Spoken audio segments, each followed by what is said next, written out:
Welcome back to the show. Thank you very much for joining us. We still have Benjamin Yeboah, who's welfare officer of Guta. Now, again, if for those of you who are well abreast with the issues of Guta, just some few, is it days or, I mean, it's still even everything before October 19th. When is October 19th? Charlie, it's tomorrow. Otherwise, they will close their shops and you will not get anything to buy.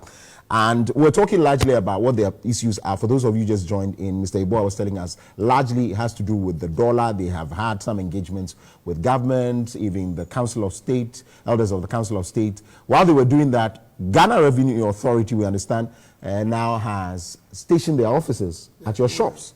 Putting some of the offices in these various shops. I think we had issues from Eastern region and also from Kumasi. You heard of the Kumasi one? Yes, I did. Because the Kumasi one that really generated all those problems, and then they had to even close shops. Right.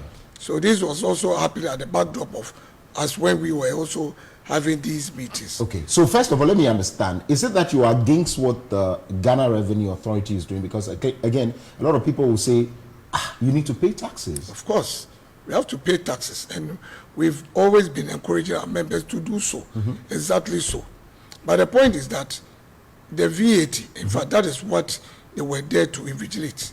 The VAT, our problem that we've had, and it's part of the grievances we sent to the Council of State, was that, Guta fought for the flat rate, which was 3%, now it's 4%, to help with our the low income, businesses to be able to calculate the VAT without any much headache. So they charge the flat rate, 4% on the market. But then GRA started migrating some of these shops or bigger, sales shops that they had hitherto 5 years ago had brought them onto the flat rate. They started migrating them to the standard rate, which is now 19.25. So everybody's paying on that standard rate now? Everybody? No. Okay. So we have those that are paying a 4% flat rate. Flat rate. On the market. The low business, the low income. Yes. That's those classified as such. Okay. There are shops too. There are shops. These are shops, yes. But maybe the size of it. Yes. How much they earn. Okay. And then they started migrating some to their own checks, are making more sales to the 19.25%. And then on the same market, we have those that buy the GRA's, threshold, do not meet the mark to be registered as VAT, implementers, and therefore they are not charging VAT at all on the same market. Incidentally, they are all mostly selling same, commodity lines around same areas. So that is a serious problem, because there was no compulsion on the part of the buyer or purchaser to demand any, VAT receipts per se. And therefore, the one who comes in will have the chance to, shop around and then decide. If he feels that per how you are selling yours, plus the value added, the VAT, he sees that the price might be high, the person might decide to buy from the non, VAT charger at all, and the purchaser goes. So that disparity, that is our worry. So you say, so I want us to get it clearly for everyone.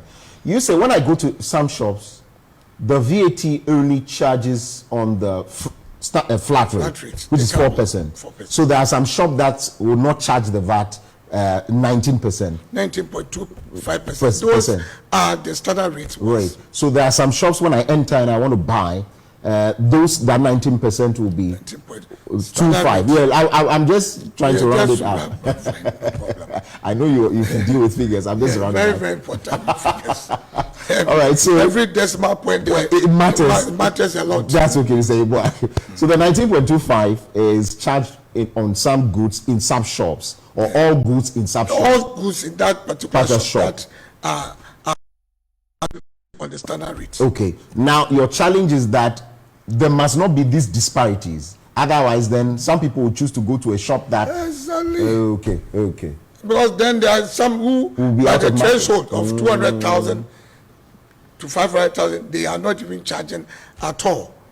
Another point is that there is a problem, because even per what we fought for at that time, if we are talking of 200,000 per annum for a shop to be below not charging VAT, at that time it was a strong figure. Now, per what is going on, 200,000, I mean, even if it's raised to that 500,000, then there are a lot of them who might not even be operating the VAT. And there's a problem for those who are more or less being punished for, operating within the cycle of charging VAT. So we were calling on GRA that the disparity was a problem. We have to find a way of checking it. Let everyone be on the flat rate and then rope everyone in. You don't think also that the system can never be equal, also because these people who are being charged the 19.25%, again, they are the high income. So raise the threshold high so that it picks the most or the very bigger ones, so they can operate on the 0.25%, 19.25%. They might even be comfortable with that, and leave those other shops. Because those other shops that you are migrating, some are within the same cycle. You might have a shop because the person is selling quicker, even though the margins might be smaller. You might think that the person is above that 500,000 threshold. Meanwhile, the person has goods that's the person who's not charging is also selling. So what it means is that they are judging on how quick the goods go. For some of them, it might not really be how much it is that they even are having. Yes. It's just because the goods are going in and out. Yes, they are looking at your sales rate. Oh my word. You understand? But the problem is that there are some on the same market who have managed to get these same goods and they are selling in their shops, and they are not being charged or not operating on the VAT. So that is a problem. So these disparities, I think these conversations, you could just have these dialogues, and then things will be sorted, right? So that is the dialogue we're having, and that is why we're telling GRA through the authorities that, look, don't do that. Don't go and start these invigilations. Hang on, let us try and solve what you just said, the talking. Let us converse and see how best we can go around. So who then determines, would you follow them to determine that this shop must not No, it's not. How would you do it? It is per their own assessment. But their assessment is now bringing the disparity. So that is exactly why we are saying that, hang on, don't go into shops and vigilate. Let us sit and see how we work on this.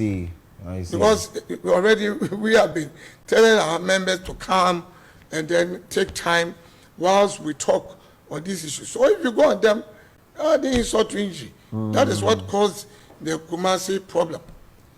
Okay, before I come to the issues of that problem, what have they said? They are adamant. They don't want to. Oh, we are still talking. You are still talking. We are hopeful. But if you are talking, why would you want to close shops? No, because that is not the only problem. Yeah, there are problems. We'll come to all of that. We'll come to that. How do you respond to a lot of people who also say that, look, you're just livid because of the dollar issue, and you are venting your spleens because you just believe that dollar issue has not been dealt with, and these are just issues you can talk about. And See, let me tell you, let me give you a scenario. And you see how serious it is. Let's take an importer. Okay. The importer is struggling to get the dollar at this high rate. Now, the rate is galloping. Yeah, it is. But now, right now, it's what, 12 points was? Yes, about 12 point. It's over 12.3. Getting to, okay, it's moving to 13, okay, which is dangerous. You see, so it's a problem. If the person struggles to find CDs for these dollars, and therefore, if even then, the person can't even go into take the same amount of goods that he or she usually do import. So he struggles, gets some money into dollars, go out there, gets out there to, because of the aftermath of COVID, where commodity prices have gone up, struggles to buy these goods at this high cost, put them into containers to ships. Shipping lines too are charging very high rates now. The freight has all gone up. You see, so the person struggles, get into our ports. There's the problem with ports too. Struggles and because the ports are using the dollar index to calculate duties. Get these goods out and then come into the system is struggling with VAT too. You see the mirage of problems that person is facing. If that person is even going for loans, trouble. We might even come there because of the policy rate that is affecting the interest rates. So you see the mirage of problems that person is facing. So it's a very serious matter people shouldn't joke with, because then people are wondering what businesses they are doing now. It's not also the case that GI then thinks that no matter the problems, the myriads of problems that are being poured or visited on you, you are still making a lot of money. Who said so? Maybe that is what they shouldn't think so. You see, we are not on an island. Here we are. Government is crying that, look, the COVID has really hit the economy, government too. And then they are also talking of the Ukraine-Russia war, which is giving them headache. But we see we are all on the same island. We are also being hit by this same problem they are talking about. So if they are struggling, you think we are having it easy? We are also very much struggling. The same problem they are facing, we are facing. So it's not about, it's even about trying to break even, not profits.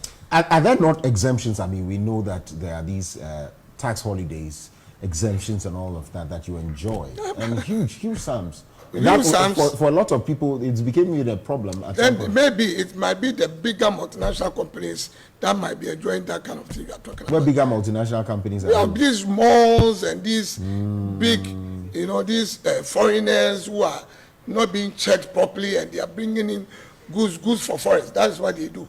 Goods for foreign. They come, they say they are investors. They come and register with GIPC, Ghana Investment Promotion, the council, and then they start operating. And they just dump goods here. So the person come and register, there's $1 million.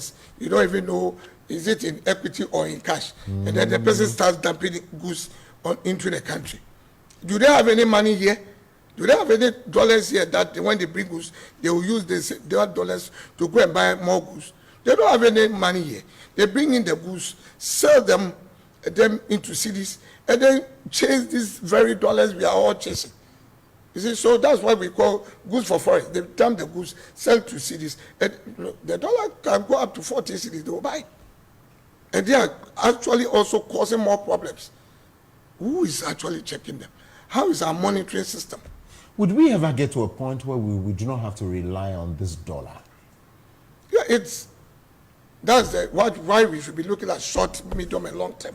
Because long term means that you have to have your industrial base really, really strong and be operating very well.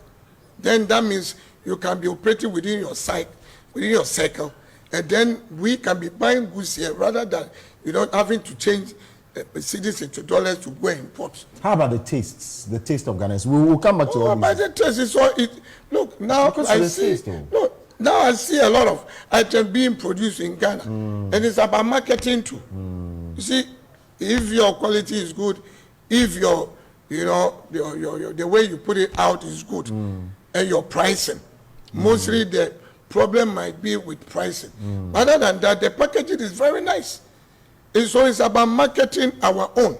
Now we have over 125 factories in Ghana. I always say that, look, they should be pushing for this B2B. The Ghanaian companies or the businesses should be having that kind of B2B platforms, business to business, so that we see what they are producing and see if we can buy into it. If the industries are having problems, it is mainly to do with their costing. They should look at what is affecting their costing. Is it utilities, water, electricity?